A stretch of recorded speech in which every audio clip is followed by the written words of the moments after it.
The night it happened, 32-year-old Emily Carter stood at the doorway of her tiny apartment, calling out to her 8-year-old daughter, Lily, who should have been home from her after-school art club. The hallway light flickered, the way it always did, but Emily's heart flickered harder. It wasn't like Lily to be late. Not once in 8 years. And that was the first hook the universe threw at her, a small, silent warning that something wasn't right. Lily? She called again, stepping into the hallway as if her voice alone could pull her daughter home. No answer. No footsteps. No sound. And that's when the first fear began to crawl up her spine, the kind only a single mom truly understands. Before the panic fully exploded inside her chest, let me tell you something important, my friend, this story is going to take you places. It will pull you in, break your heart a little, and then give you the kind of hope only real life can teach. If you're listening, don't forget to like the video and subscribe, because stories like this? They're meant to be felt, not just heard. Now back to that night. Emily rushed down the stairs and out the building door. The cold evening air hit her face, but the real cold was already inside her. She scanned the street, quiet, almost too quiet. The crossing guard was gone. The parents waiting outside the school were gone. Only the long shadows of streetlights stretched across empty sidewalks. She ran toward the school. Her heart pounding. Her breathing uneven. Her mind screaming 1,000 possibilities. When she reached the school gate, she saw Mrs. Fletcher, the art teacher, locking up. Mrs. Fletcher. Where's Lily? She hasn't come home. The teacher froze. That wasn't a good sign. Emily. Lily didn't come to art club today. The world felt like it tilted sideways. What do you mean she didn't come? I dropped her left side of the gate like every day. Mrs. Fletcher shook her head. She never showed up. No parent is ever prepared for that sentence. The next few minutes became a blur, the police station, filing a missing child report, answering a million questions Emily barely heard. But through the haze, one thing stood out. The officer's voice. Too calm. Too practiced. Ma'am, we'll do everything we can. But Emily wasn't waiting. She couldn't. Because a single mom doesn't have the luxury of hope, she has the responsibility of action. For the next 48 hours, Emily did not sleep. She combed every street. She questioned every neighbor. She pushed flyers into strangers' hands. She watched security camera footage until her eyes burned. And then, something strange happened. A neighbor from 2 buildings away, an elderly man named Mr. Harris, approached her with a shaky voice. I think I saw her. Yesterday. Around 5. She was walking with a woman. What woman? Emily demanded. I couldn't see her face clearly. But your daughter didn't look scared. She looked like she recognized the woman. That detail hit like a hammer. If Lily recognized the woman, then the woman was someone Emily knew. But who? And why?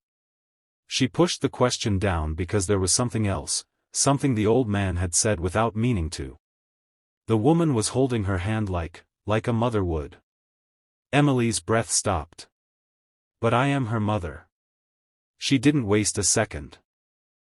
She went home and tore through every old message, every letter, every memory from the last decade until a name surfaced. Sarah Turner. Her sister. The sister who disappeared from her life 9 years ago. The sister who walked away at the worst time. The sister who, she discovered, had recently moved back into town. Emily's heartbeat turned into thunder. But before she burst into the storm that would change everything, she took a moment, just one, to think. What if she was wrong? What if it wasn't Sarah? What if she accused her only surviving family of something unthinkable? But then she remembered Lily's smile, Lily's laugh, Lily's little hand slipping into hers every morning. And she knew. A mother doesn't wait. A mother moves. She drove to Sarah's address. Her hands trembled on the steering wheel. Her breath shook with every exhale. But her determination? Unbreakable. The house stood at the end of a quiet street, light pouring softly from the windows. And behind those windows, Emily felt it. Lily was there. She didn't know how. But she knew. When she walked up the steps and knocked, the door opened slowly. And standing there was a woman with the same eyes as hers, the same dark brown hair, the same scars life had carved into both of them in different ways. Sarah. She looked older. Tired. Weathered. But the softness in her eyes, Emily remembered that softness from childhood. "Where is she?" Emily whispered. Sarah stepped aside. And there she was. Lily. Sitting on the couch. Safe. Calm. Holding a cup of hot chocolate. Emily fell to her knees. Her daughter ran into her arms. Her tears soaked Lily's hair. The world returned to its shape. And then Lily whispered something that froze Emily's heart. "Mom, she told me she was my aunt. She told me you needed help." Emily looked at Sarah. Anger rose in her chest. Confusion twisted her stomach. Pain tightened her throat. "Why?" she demanded. And Sarah broke. "I'm sorry. I didn't want to scare her. I didn't want to scare you.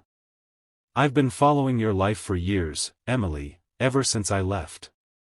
I saw how hard things were for you. I saw how alone you were. And last week, I saw something worse." Emily frowned. "What?" There was a man watching Lily after school. 3 days in a row.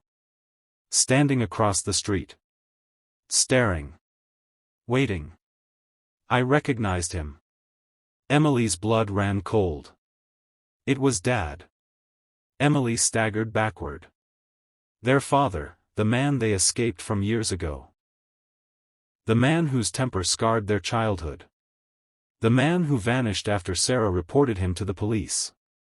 "He's back," Sarah said. And when I saw him following Lily, I panicked. I grabbed her. I brought her here. I thought, if I told you, you'd run again. And I can't lose you. Not again." Emily's chest tightened. Her fear. Her anger.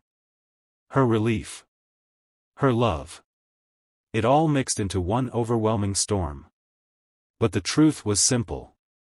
Sarah didn't take Lily to hurt her. She took her to protect her. Because no one understood danger like someone who had lived through it. They went to the police together. Their father was arrested the same night, caught on a security camera near the school. And for the first time in many years, Emily and Sarah faced the world together. The next morning, Lily slept peacefully between them, holding both their hands. And in that moment, Emily understood the truth no parent wants to face, but every parent must learn. The world can be dangerous. But family, real family, chooses to stand and fight together. Emily forgave her sister. She chose healing instead of breaking. And just like that, a story that began in fear ended in strength, not just for a single mom, but for the family she rebuilt.